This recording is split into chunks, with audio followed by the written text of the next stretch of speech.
Access to justice is a fundamental right that must be enjoyed by every human being. However, when COVID-19 came up, many things changed and such a right has not been fully enjoyed by many. Dalton Yuga, a journalist working with Radio Simba, alleges that he was tortured by the officer in charge of Mukono police station in the process of enforcing the curfew.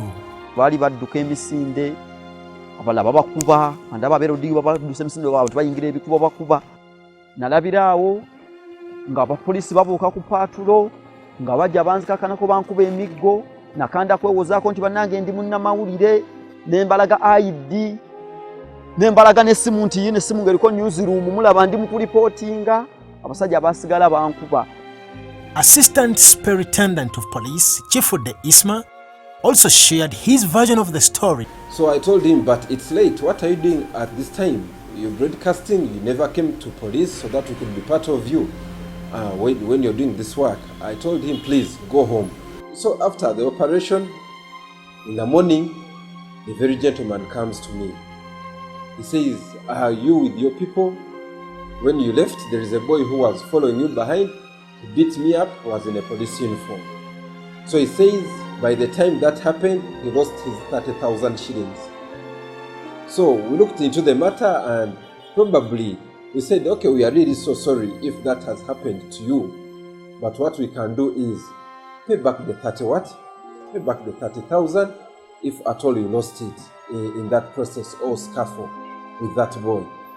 So after the 30,000 being sent to his phone, after 2 days, this gentleman calls me back that he has realized that in that scuffle with the boy, he lost his phone.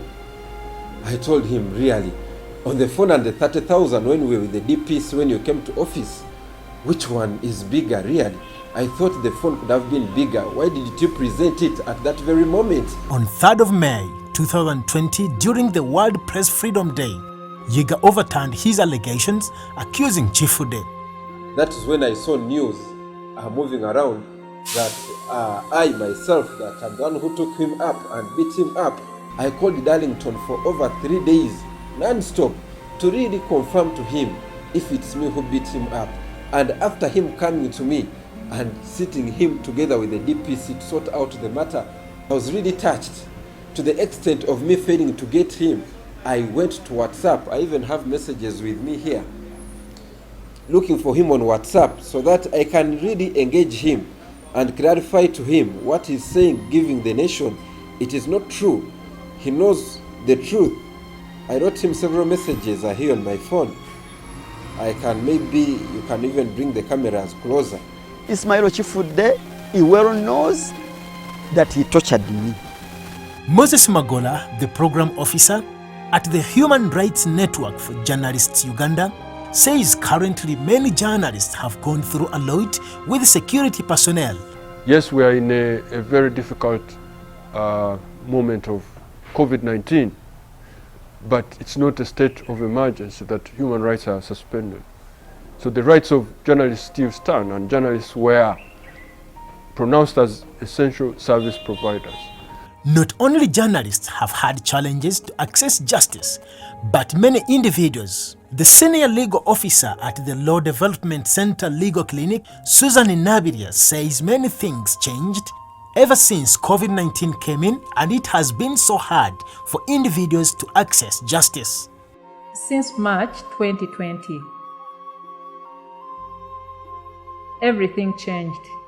It was not easy to access justice. It was not easy for a lay person to access police, to access court, to access any justice institution, given the fact that all institutions were locked down. Ever since the start of COVID-19, especially during March 20th, when institutions had to close due to the presidential directive in a bid to control or curb the coronavirus, there have been many challenges in relation to access to justice.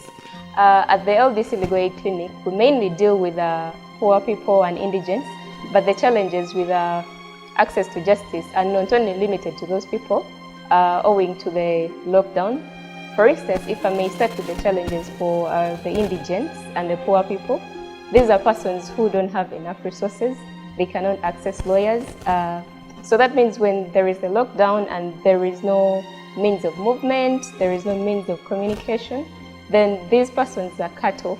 Section 13, subsection 1 of the Human Rights Enforcement Act says a person who has reason to believe that the state is not taking adequate steps for the progressive realization of rights and freedoms guaranteed under Chapter 4 of the Constitution or international treaties to which the state is party may apply to High Court for redress. Access to justice remains in documents, but in reality, it has not been realized ever since COVID-19 came in. Abdul Latif Mukasa for Record TV.